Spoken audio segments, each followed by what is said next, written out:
This is part 3 about learning. If you haven't watched the first 2 parts yet, I'll put links to them below and I'd suggest that you watch those first.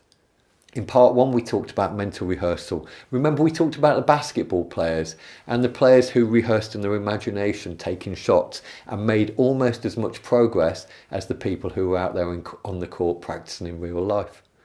In part 2 we looked at the review model, or a way to learn from experience, and we asked ourselves 3 simple questions as a way to make our learning more structured. The first of those questions was what? What happened? Just the simple facts about what happened, no story involved. And the second question was so what? Who cares? Why is it important to know that?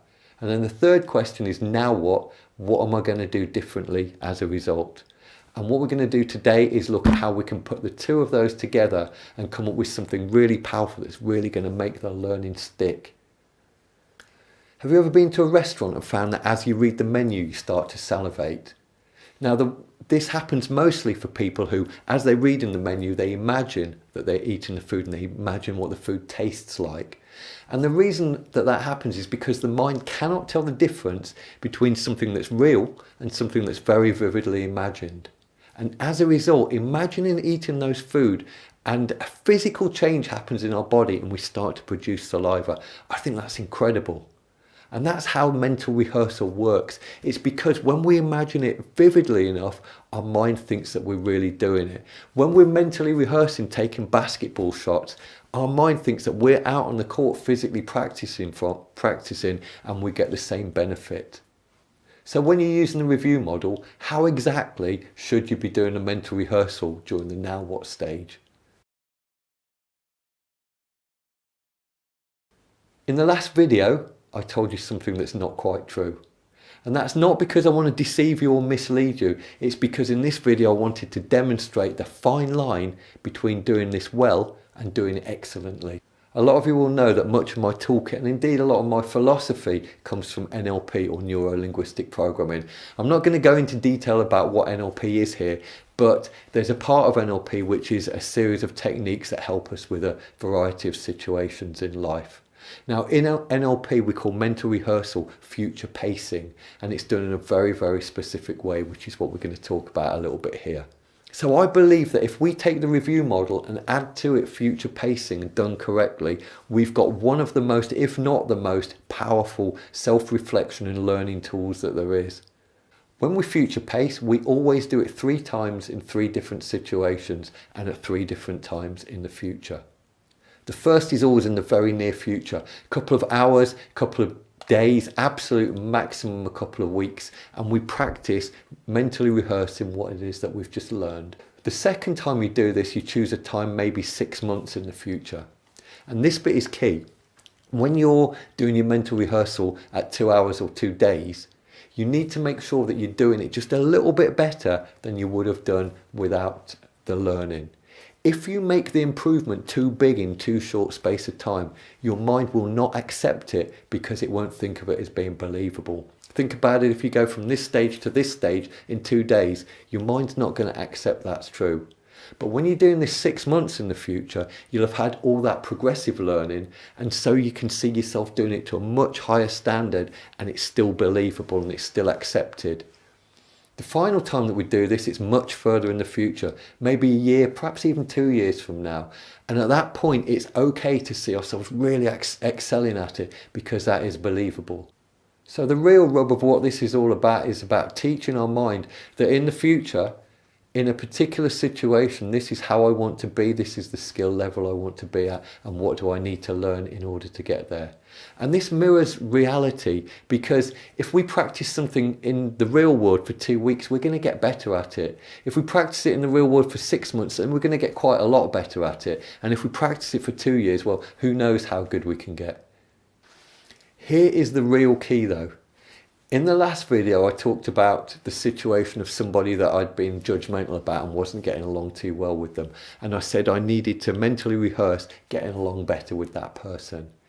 If I was to do that and I practiced next time that I see them, getting along better with them, 6 months in the future, getting along even better, in 2 years in the future, getting along even better. All I'm teaching my mind to do is to how to get along with that person. What I really want to be doing is figuring out how can I get along with people in general that in the past I would have found difficult. So when I'm future pacing, I want to be very generic, very general, not the specific that I told you last time. So let's widen the context a little bit. I've been swimming quite a lot recently, and I've been going out and setting a number of lengths that I wanted to swim and getting bored very quickly. And then one day last week, I found out that instead of counting lengths, if I focus on each individual stroke, if I think about what does it feel like as I glide through the water, what does it feel like as I work my muscles, I found the whole thing a lot more enjoyable. I could still count the lengths, but I didn't get bored when I was doing it.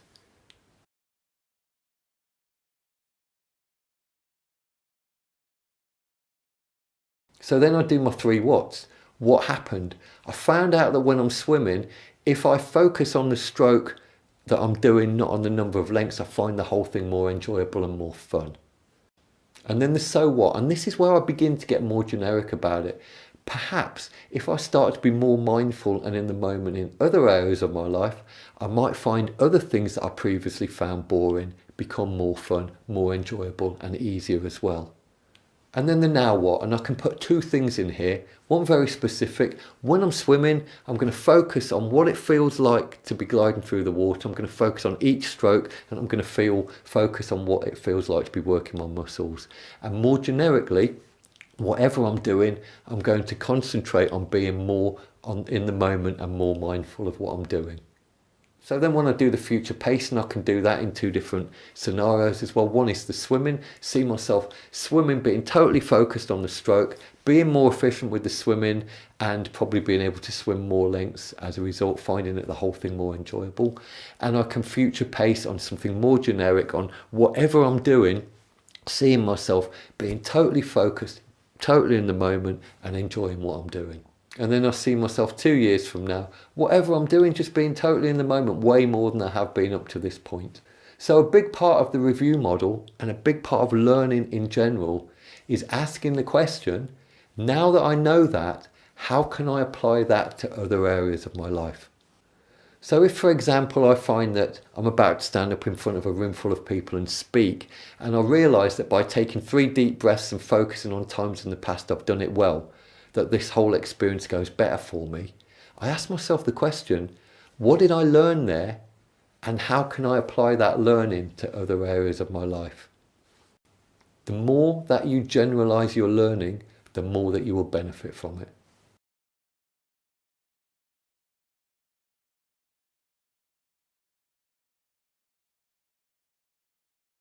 As always, I'd love to hear your comments and I'd love to hear your thoughts on what you'd like me to cover in upcoming videos.